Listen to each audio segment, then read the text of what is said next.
याच लोकांमुळे लेट झाला. याच लेट सी 10:04 झाल्या तरी पण आम्ही ट्रेनमध्येच. अगदी निसर्गाच्या सानिध्यातून आणि धुक्याने माखलेल्या सगळ्या निसर्गातून आम्ही सगळी कॅब करून निघालो कोरीगडकडे. मस्त, एकदम मस्त निसर्ग बाई.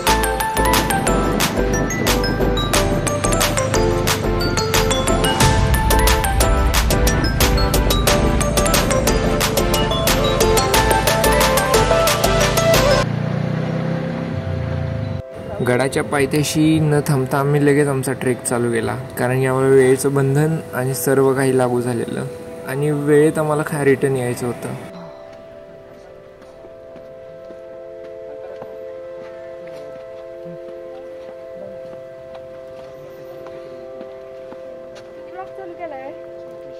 येथे आमच्या वैष्णवीताईने विचारलं व्लॉग चालू केला आहे, तर आम्ही उत्तर देत बोललो बाई व्लॉग तर चालू झाला आहे. आपण जायचं आहे चलो भाई. जरा ते टोकाला खतरनाक वाटते.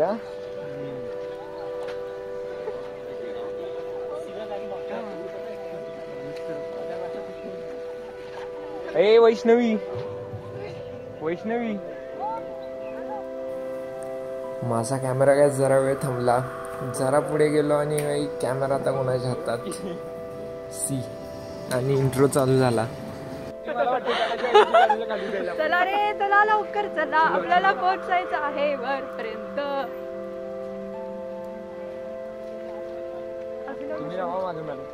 आम्ही निघालो. ये ट्रेक हमें अभी शुरू किया है.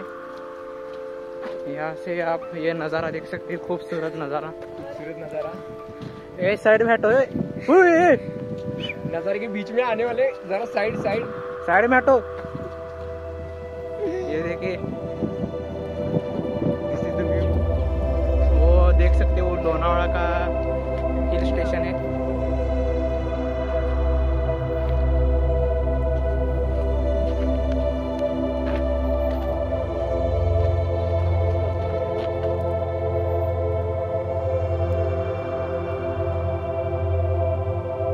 मित्रांसोबत अगदी हुल्लडबाजी करत आणि पाहतो तर काय हा रस्ता तर खूप मोठा न थांबण्यासारखा.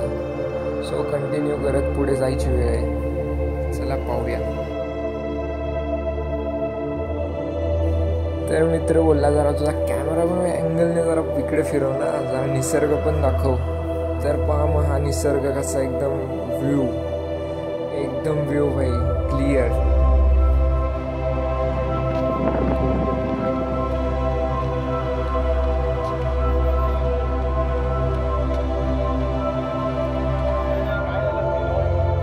हे जे लोक दिसत आहेत हे आमचा ट्रेक कंप्लीट करून परतीच्या प्रवासावरती आहेत आणि आम्ही परतीच्या प्रवासाऐवजी चढतीच्या प्रवासावरती. So nice. सो आता महत्त्वाचा मुद्दा, तुम्ही सर्व तर हे व्ह्यूसाठी तर बघणारच, पण मेन गोष्ट म्हणजे तुम्हाला सर्व इन्फॉर्मेशन पण हवी असेल की कसं यायचं, कसं कोरीगडपर्यंत पोचायचं. तर मग मी तुम्हाला थोडीशी तुमच्या उपयोगाची माहिती देतो. सो आम्ही सकाळी 10 वाजताची कोयना एक्सप्रेस पकडून डायरेक्टली आलो लोणावळा आणि लोणावळ्यावरून जस्ट स्टेशनच्या बाहेरून आम्ही पकडली एक कॅब, जिने घेतली आमची 2000 रुपये फॉर रिटर्निंग. कॅबवाला बोलत होता की 2000 पण आमची गँग पण काय ऐकणारी. आय फुल बार्गेनिंग करायला लागली. सो फायनली बार्गेनिंग करत 1800 वरती व्हायला मांडलं की भाई तू रिटर्न आणून सोडणार 1800 रुपयामध्ये. आणि तर पोचलोच ना कोरीगडला. तर चालू आहे आता ट्रेक.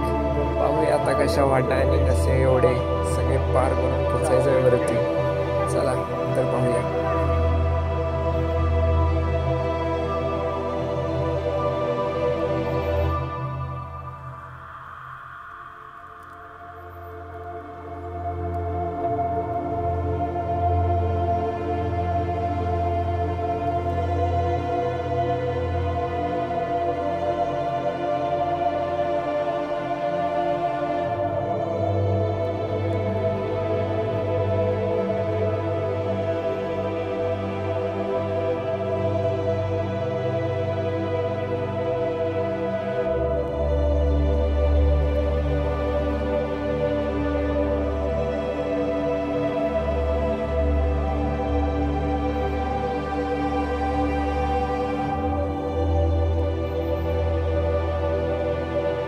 या ट्रेकवेळी मनाला आकर्षून टाकणारी बाब म्हणजे ही चिमुरडी.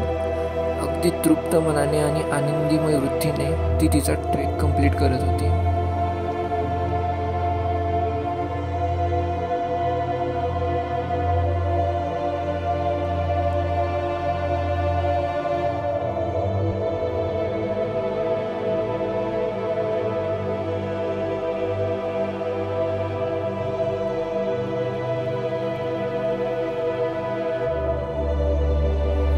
पूर्ण ट्रेक कंप्लीट होईपर्यंत तर काय वैष्णवीचा आवाज काय थांबायचं नाव घेत नव्हता. सो कंटिन्यू लेट्स बक बक बक बक बक ऐकतच कंटिन्यू आहे आम्ही.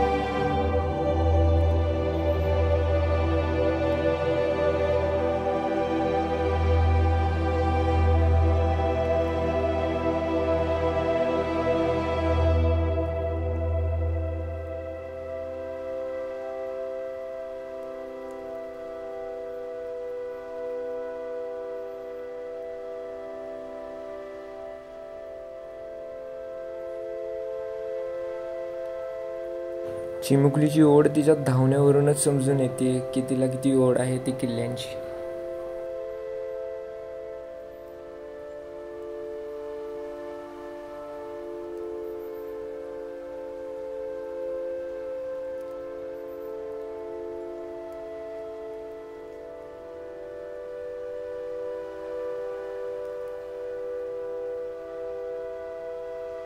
ह्या ज्या वाटा आहेत ना त्या मराठ्यांच्या इतिहासाची गवाही देतात. लढाईंच्या वाटाखुणांची एक प्रतिकृती देतात.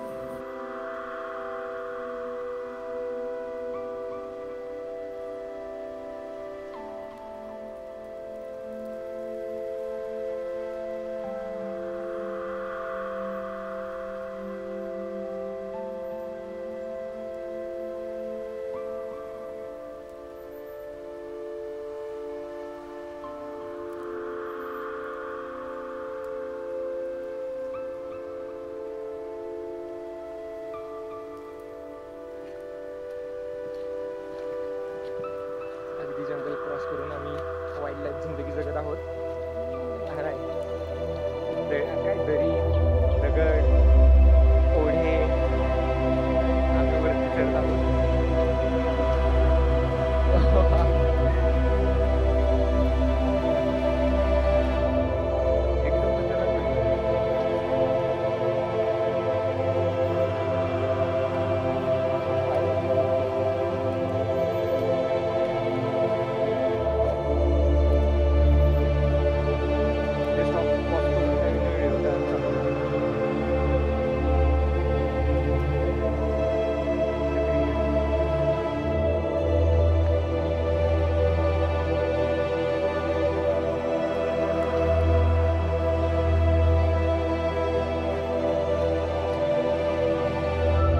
ही गर्दी सांगते की कोरीगडचा किती क्रेज आहे. हा तर वय फुल ट्रेकर्सने भरला आहे हा गड.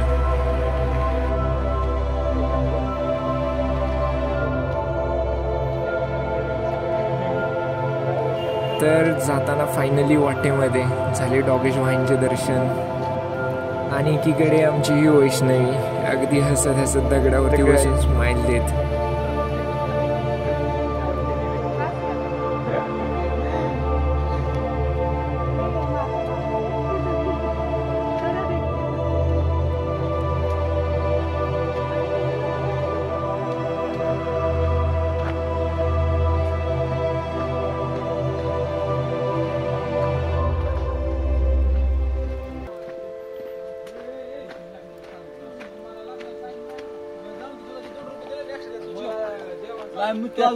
आपकी जिंदगी विचारलं पण नाही ना.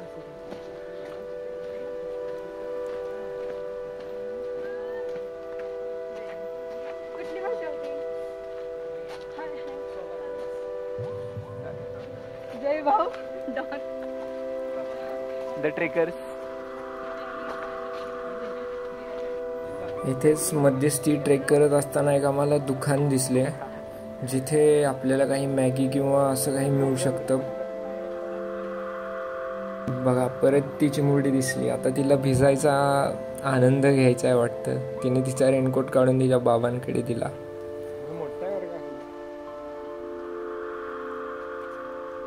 हे सर्व झालं आता. तर आता आमच्या जय भाऊंची वारी. आता ते एक्सप्लेन करतायत की कसा ट्रेक करावा. पाहूया आता त्यांचे एक्सप्लेनेशन.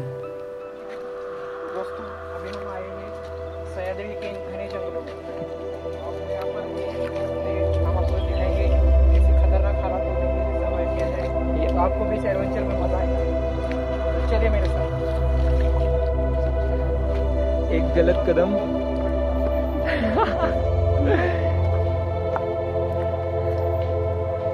आता पायऱ्या चालू होती.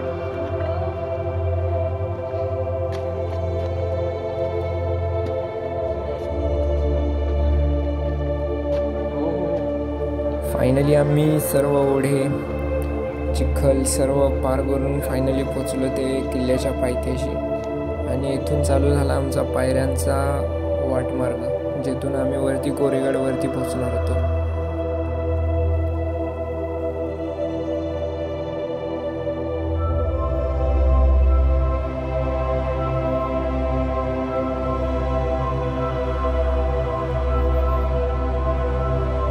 पायऱ्या चढत चढत आपण थोडा गडाचा इतिहास पण जाणून घेऊया. तर पाहूया गडाचा इतिहास काय होता. तर हा किल्ला महाराष्ट्रातील पुणे जिल्ह्यातील लोणावळ्यापासून सुमारे 20 किलोमीटर दक्षिणेस असलेला एक डोंगरी किल्ला आहे. त्याच्या बांधकामाची तारीख माहीत नाही, परंतु कदाचित 1500 पूर्वीची असावी. ते समुद्री सपाटीपासून सुमारे 923 मीटर उंचीवर हा किल्ला आहे. या किल्ल्याजवळील गाव म्हणजे पेठ शहापूर. किल्ल्यावरील वास्तूंचा विचार करता तर आत्ता जातानाच इथे मध्ये एक गणपतीचे मंदिर लागेल. आम्ही तसेच वरती विष्णू आणि शिव यांना समर्पित अनेक लहान मंदिरांसह तिची संरक्षक देवी कोराई देवीचेही मंदिर आहे.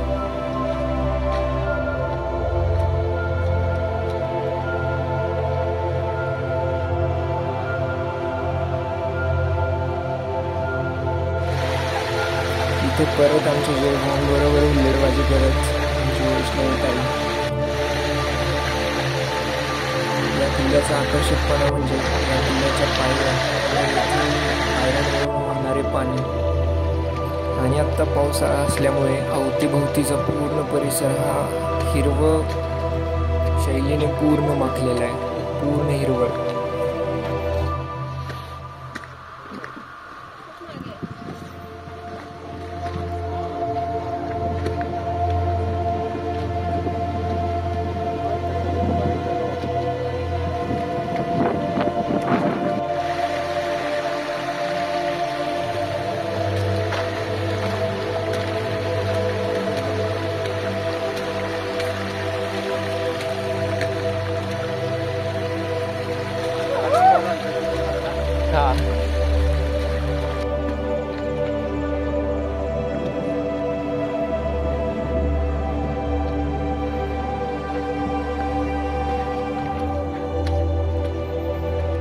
हा आहे किल्ल्याचा मेन दरवाजा, जो दर्शवतो की इतिहासातील संरचना ही कशी होती.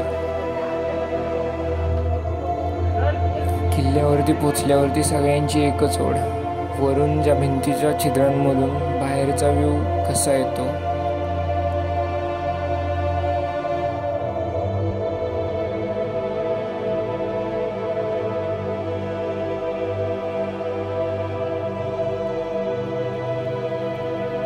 या किल्ल्याचा मनोरंजक भाग म्हणजे या किल्ल्याच्या भिंती.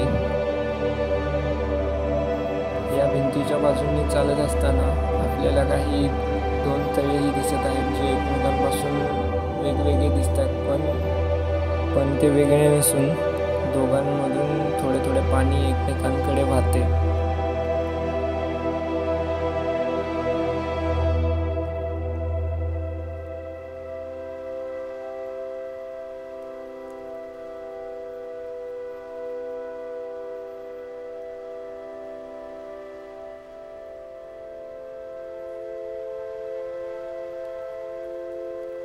या मनोरंजक भिंतींवरून चालत असताना तुम्ही पाहू शकता की माझ्या मित्रांचा आनंद किती आहे.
किल्ल्याच्या मनोरंजक भिंतींवरून चालत असतानाच या दोघांना चालताना पाहिलं आणि हा व्ह्यू एकदम मस्त आला. सो आम्ही पण विचार केला की आपण पण हे ट्राय करू.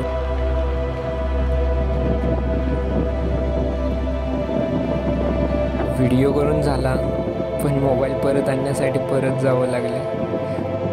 वाऱ्याच्या वेगाने मोबाईल खाली कोसळला आणि काय मोबाईलला उचलायला जावं लागले, नाहीतर गेला असता बिचारा.